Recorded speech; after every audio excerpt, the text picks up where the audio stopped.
Pria ini sedang mengaduk sebuah campuran tanah. Ini adalahnya caranya untuk bertahan hidup. Tentu saja ini bukan untuk dimakan, tapi dia ingin menggunakan bahan tersebut. Tidak lama sebelumnya di Mars terjadi suatu badai, dan pria ini tidak beruntung terperangkap di dalamnya. Dan semua timnya mengira dia sudah mati, lalu menyalakan roket dan kembali. Dan dia ternyata masih hidup, dan di badannya ada tertusuk suatu benda tajam. Dia berusaha menahan rasa sakitnya. Dengan cepat, dia menariknya keluar, kemudian terbaring di atas kasur, dan menggunakan cermin melakukan operasi kecil, mengeluarkan serpihan yang patah di dalam. Setelah selesai, dia tidak ingin menghadapi kenyataan. Dirinya sendiri terkurung di Mars, menunggu rencana selanjutnya. Setidaknya harus menunggu 4 tahun. Dan dia harus mencari cara untuk bertahan hidup. Dia mulai merapikan barang-barang yang tersisa. Makanan untuk 6 orang. Hanya cukup untuk dirinya bertahan selama 400 hari. Tapi untungnya dia menemukan sebungkus kentang. Dan menemukan pupuk yang ditinggalkan temannya. Kentang dicampur dengan pupuk. Dia mulai membuat atap plastik yang mudah. Kemudian mengambil tanah dari Mars. Kemudian menumpahkannya ke lahan yang dibuatnya. Dan menggunakan sekop membuatkan garis. Kemudian pupuk dicampur dengan air. Dan mengubahnya menjadi tempat bertanam. Dia mengeluarkan 1 sendok pupuk, dan memasukkannya ke dalam tanah. Lalu di atasnya diletakkan potongan kentang. Lalu menambahkan air. Menunggu beberapa waktu, sudah bisa mendapatkan hasil panennya, yaitu kentang kecil. Tapi airnya yang sedikit sama sekali tidak cukup. Tapi untungnya dia mengerti kimia. Jadi dia membuat sendiri alat yang sederhana. Ia mencoba mengekstrak hidrogen, lalu dibakar. Dengan begitu bisa mendapatkan air. Dia berhasil, tapi saat itu tiba-tiba terjadi ledakan. Hidrogen yang dikeluarkan membuat terjadinya kebakaran. Kedua kalinya dia menggunakan pelindung. Dengan pengalaman dan ajaran sebelumnya, dengan cepat dia sudah menyelesaikan alatnya. Setelah semalaman dia kembali ke lahannya, dan memegangi pembatasnya, dan benar-benar basah. Selanjutnya, dia tiap hari melakukan sesuatu di dalam lahannya. Akhirnya di hari ke-58, dari tanah sudah tumbuh kecambah kecil. Dia adalah harapan sang pria. Adanya bahan makanan tidak memberinya jaminan tidak akan mati. Dia juga terus mencari cara untuk menghubungi bumi. Kemudian dia menyetir mobilnya sambil mendengar lagu. Menemukan pesawat luar angkasa yang tidak ada orangnya, yang bertanda 97. Untungnya mesinnya belum rusak, tapi yang bisa dipakai hanyalah kamera web. Dan waktu pengirimannya mencapai 31 menit. Kemudian dia meletakkan 3 papan di atas tanah. Setelah setengah jam, tim di bumi menerima gambar. Lalu kamera web membalas iya. Dia akhirnya bisa berkomunikasi dengan tim di bumi. Dan dia memanen kentangnya, yang sudah matang di hari ke-78. Semuanya berjalan dengan baik. Tapi suatu yang tidak diharapkan pun terjadi. Ini bukan salah satu orang yang paling sulit diselamatkan dalam sejarah film. Sendirian di planet Mars, menanam 500 lebih kentang, mengetahui 700 cara memakan kentang. Dan hari ini terjadi suatu hal. Di kabin kehilangan tekanan udara, menyebabkan tangki oksigen meledak. Pakaian luar angkasa sang pria juga menjadi bolong. Oksigen mengalir keluar, dan suara peringatan terus berbunyi. Dia segera menggunakan selotip untuk menutupi lubangnya. Untungnya tidak apa-apa, tapi kentang di dalam lahannya sudah tidak terselamatkan. Di saat terjadi peledakan, semua tanamannya mati, dan makanan yang tersisa hanya cukup untuk hidup selama 200 hari.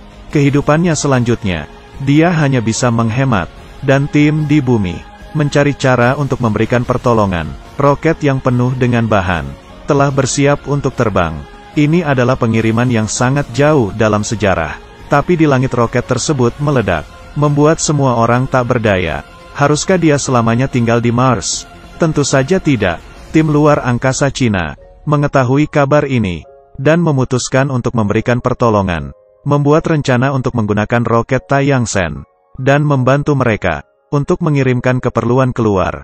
Dan di saat itu seorang ahli fisika memberikan suatu ide, yaitu menyuruh tim pesawat ruang angkasa yang sedang kembali ke bumi, memutari bumi sekali putaran, mengambil bahan bakar yang dari Taiyangsen, lalu terbang kembali ke Mars.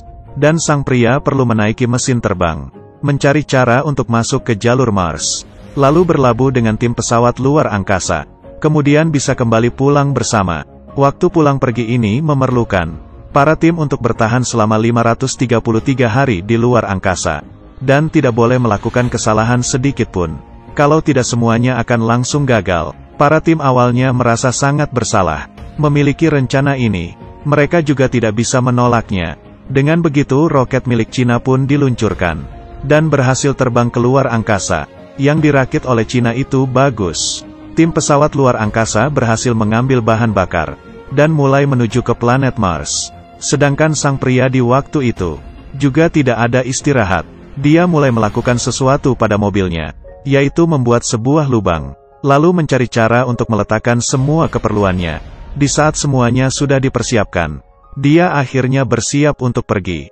Dan hari ini adalah hari ke-461. Bagi dia ini sangatlah penting. Dia membawa bahan-bahannya menuju ke arah mesin terbang. Ini adalah harapan terakhirnya. Di pertengahan jalan dia sambil mengisi ulang baterai sambil beristirahat, lalu melanjutkan perjalanan.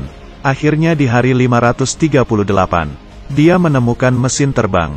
Tapi untuk keluar dari planet masih belum cukup. Ini adalah pria paling kuat yang pernah kulihat. Sendirian di planet Mars. Hidup selama 500 hari. Mesin terbang di depannya. Sekarang dia mengurangi beban dalam mesin terbang, agar dia bisa terbang. Dia melepaskan bagian kursi, lalu membuka atapnya. Semua yang bisa dibuang akan dibuang.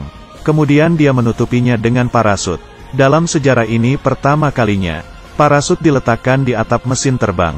Menunggu tim datang menjemputnya. Dia makan dulu di planet Mars. Kemudian meninggalkan sebuah surat, dan menepuknya karena sudah menemaninya. Selama 500 hari ini, dia jalan mendekati mesin terbang. Rambutnya yang tidak berubah selama 100 hari, juga dirapikannya kembali. Duduk di atas mesin terbang. Dia tidak tahan lagi pun menangis. Kemudian dinyalakan. Mesin itu pun melaju ke langit, menuju keluar angkasa dengan kecepatan tinggi. Kemudian pria itu pingsan, dan mesin terbang bersama pesawat tim dengan kecepatan sama, 42 meter per detik. Dengan kecepatan ini mereka tidak akan bisa bertemu. Saat itu ketua tim terpikirkan suatu ide. Dia menutup pintu udara, lalu menggunakan bom untuk melepaskan pintu udara. Terdengar suara ledakan. Gas di tangki dievakuasi seketika. Gas-gas ini membentuk dorongan terbalik, memaksa pesawat ruang angkasa untuk melambat. Kemudian kapten menggantung tali, dan bertemu dengan sang pria. Tapi panjang tali ada batasnya. Mereka masih ada tersisa beberapa jarak. Dan di saat itu sang pria membuka pakaiannya, agar udara keluar dan mendorongnya. Dia bergerak di luar angkasa, berusaha keras mengendalikannya, tapi mereka masih gagal untuk saling berpegangan.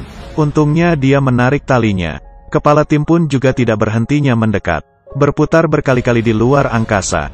Pada akhirnya berhasil menangkapnya. Rencana pertolongan pun berhasil. Orang-orang di bumi pun bersorak gembira. Beberapa tahun kemudian, sang pria menyadari kecambah kentang di kakinya. Hai teman. Dia juga menjadi profesor luar angkasa yang luar biasa, menarik perhatian para generasi muda, untuk terus semangat dan pantang menyerah, tidak berhentinya menemukan suatu masalah, lalu mencari cara untuk menyelesaikannya.